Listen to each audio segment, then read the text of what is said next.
Un haut gradé de l'état-major français aurait refusé d'exécuter une directive directe venue du président Emmanuel Macron. Une insubordination inédite qui fissure l'autorité au sommet et fait trembler l'équilibre du pouvoir. Dans les casernes, les murmures deviennent conversations à voix basse, évoquant serments trahis et lignes rouges franchies. Ce qui pouvait sembler un incident isolé apparaît désormais comme le symptôme d'une fracture plus profonde.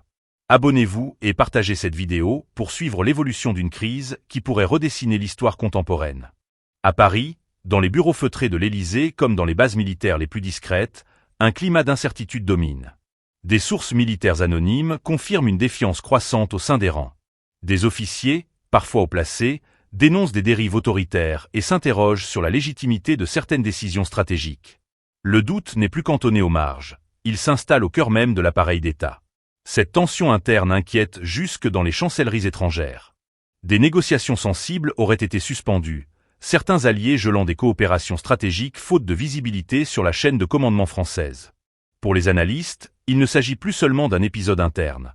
C'est un affaiblissement visible de la parole de la France sur la scène internationale.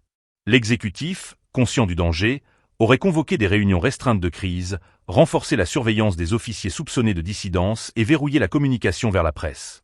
Mais ces manœuvres traduisent plus une réaction nerveuse qu'une reprise de contrôle. Dans les couloirs du pouvoir, l'ordre a cédé la place au doute, tandis que l'opinion publique, elle, regarde avec une inquiétude croissante.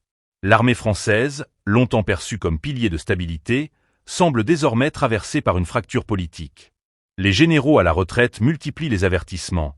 Des analystes étrangers redoutent une contagion de défiance dans d'autres démocraties occidentales fragilisées.